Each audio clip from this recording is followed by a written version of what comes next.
佩洛西担心访台座机被击落，台湾地区当局很紧张，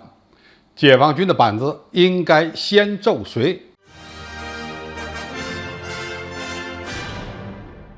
观众朋友、网友朋友，大家好，我是付先少。佩洛西作为美国众议院的议长，每一次访台计划都能牵动中美两国关系的敏感神经。有报道称，佩洛西计划8月份访台。如若成行，这将是25年来美国众议院议长首次访问台湾。到现在，佩洛西也不承认，也不否定这次行程。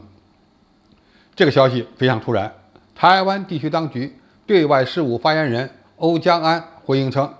未接获相关信息。美国国务院发言人普莱斯称，我认为中国外交部的表态是基于假设之上的，这是我不愿意进行评论的内容。普莱斯还表示，并不知道佩洛西办公室已经宣布了任何即将展开的访问，任何他可能的出访。拜登的回应更加拗口，他说，我认为军方认为现在出访台湾不是个好主意，但我不知道目前状况如何。听起来有点脑子犯糊涂了，意思是美军还没有做好准备，所以佩洛西不能去。而佩洛西呢，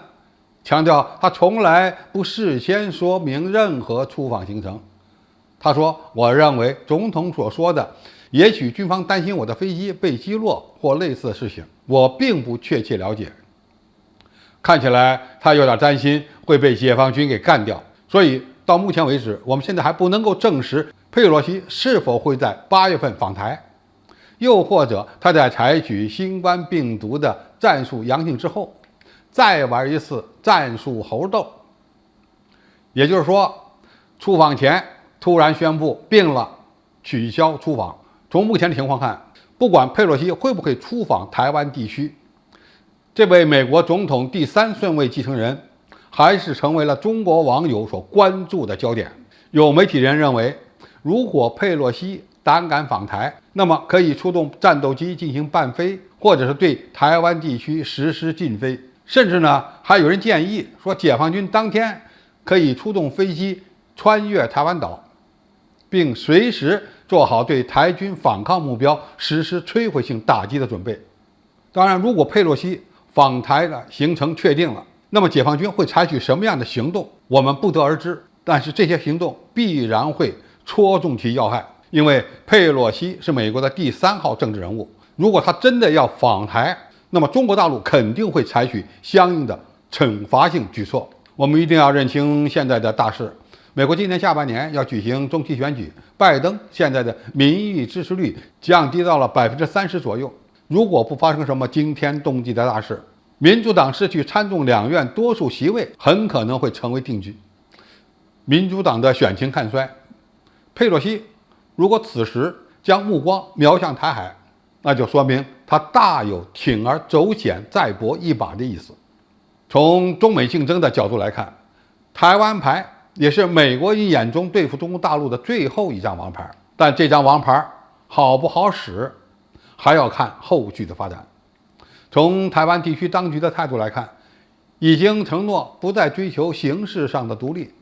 也就是要走一条案牍的道路，谋求两岸永久处于分裂状态。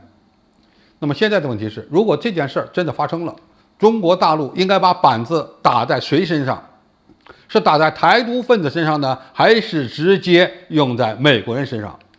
如果我们打击的对象瞄准的是美国政客，或者是佩洛西本人，那么就要重击美国面临的软肋。比如美国现在面临着严重的通胀，中国就可以想办法推动美国的国内危机。再比如美国想要制造业回归，中国就可以采取有力的措施，让更多的国际产业链落户中国。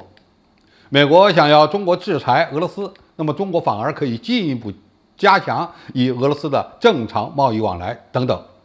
但是这样的打击手段或许能够让美国肉疼，但是见效往往比较慢，而且无法遏制美国在台海问题上继续玩火的冲动。那么在必要的时候，某些军事手段就应该上了。我们可以采取非战争的军事行动对其进行报复，但是非战争军事行动不代表不采用非军事手段。而且这个板子有可能是分别打在美国和台独分子身上。具体的办法呢，大概有这么几条：第一，在台海周边举行大规模的、时间比较长的军事演习；第二，宣布对台湾岛实施军事封锁，除了商业船只和商业航班以外，任何外国政要不经过中国政府的批准，不得进入相关空域。第三，宣布恢复对台湾岛的军事主权，使用侦察卫星、高空高速无人机对相关海域和空域进行监视和侦察。大陆还可以派出执法船只在台湾岛12海里的范围内进行巡航，以宣示海上主权。第四，宣布某些策应佩洛西访台的顽固台独分子违反了反国家分裂法，要对这些人采取相应的惩罚措施。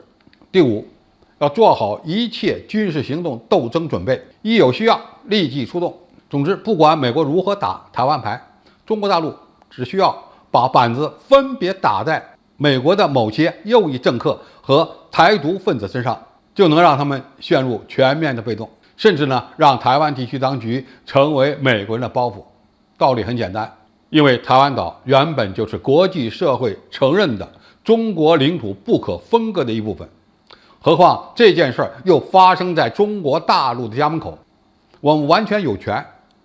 在这个区域采取政治、经济上的行动，甚至不排除军事行动。好，今天的评述就到这里，谢谢大家收看，我们下期再见。